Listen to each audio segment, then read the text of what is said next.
is leadership in project management? Well, it's kind of a big topic.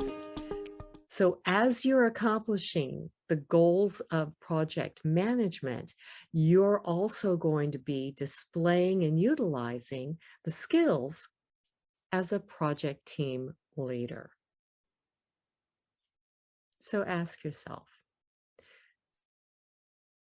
why does my team need me to gently flow into the role of leader rather more than manager? Why is that happening right now? Are there conflicts that are not being productively resolved? Because conflict isn't a bad thing, unless it's not being productively resolved. Are they running into roadblocks? And I get the funny feeling that they're stuck, but nobody seems comfortable in actually telling me I'm supposed to be their resource. I'm supposed to be there to help them. But you can't help people if you don't know what the problem is that they're trying to solve. So the why, your role as a leader, is going to come to the fore at that point. That's really important. And then, when do you step in? Sometimes being a leader means applying a judicious nudge in one direction or another to one person or another, or maybe a couple. Okay? And then other times, it's a good idea to step in personally and directly. How do you do that? It's going to depend largely on the kinds of relationships that you built with all of your team members, because that is going to be a huge determiner of whether or not you've got enough trust inside of the bond between one person and another to make the conversations work, especially the really difficult conversations. Last but not least, if you've exercised your leadership skills, your leadership competencies, and your talents in that direction, well, sometimes it's going to work. And let's be honest, sometimes it's not going to work as well, and sometimes it's not going to work at all. So you need to be able to parse it down so that you're able to pull the lessons from every single time, not just when it didn't work, but if it worked, how come? What did you do? Why do you think it worked that time? Why do you think it worked with that particular individual or those particular individuals? And if it didn't work as well, or if it is a horribly painful experience to even think about, well, why do you think that happened? What is it that contributed to that? And just as you would if you were giving feedback to one of your team members, remember, this is about what happened, not about who did what. So think about this. If in this environment where there is absolutely objective information that you can use and some subjective information that you could use, just think about the impact it's going to make, because the rate of change is just going faster, both in business focus and the tools to achieve them. So there's a potential for a very short period of time between when something starts to go wrong and when it starts to go terribly wrong.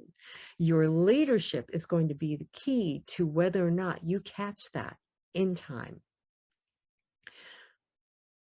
At a personal level, be very clear about what you want to achieve by focusing more on leading your team, not just managing your project.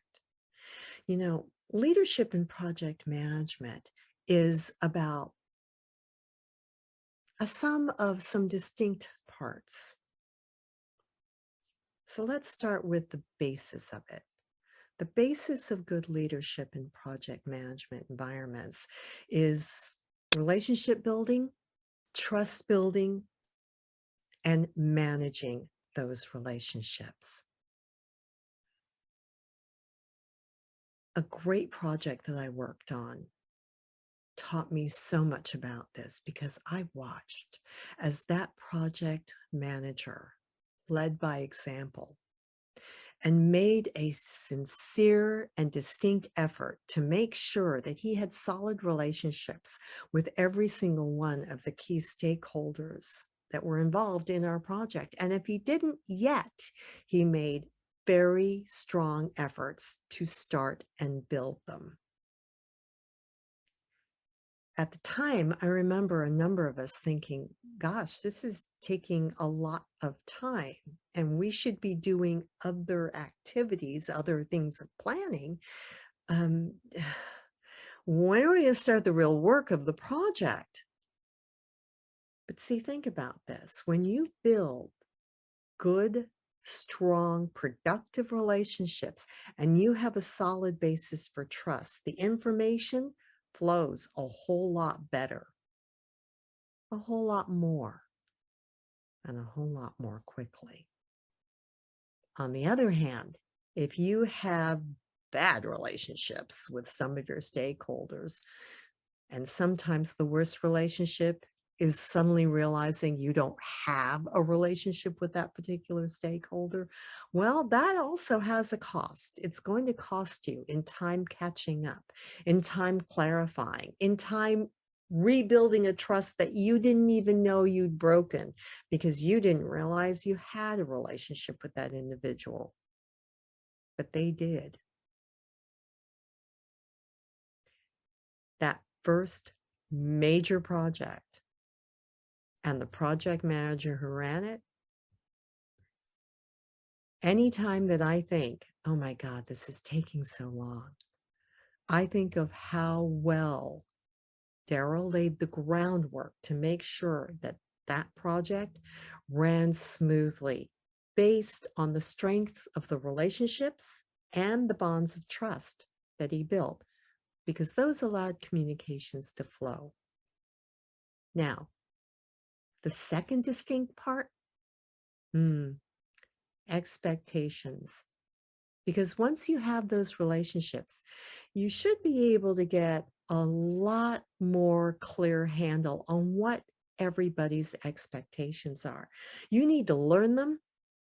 Sometimes you need to level them. You're going to be fulfilling them. And oh, by the way, along the line, you're going to learn everything that you need to know in order to manage that third part of real leadership and project management. And that is risk management.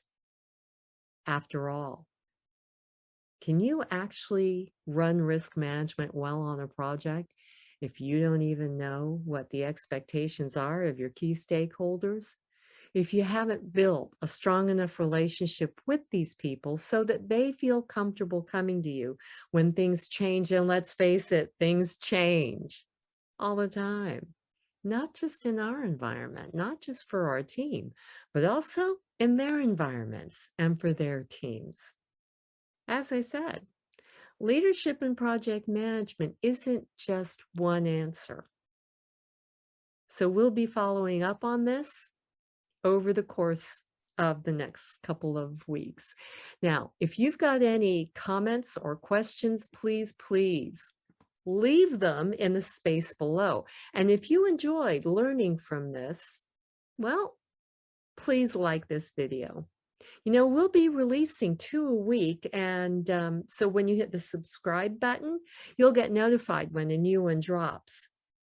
Because here's to the most powerful kind of project management: leadership-driven project management.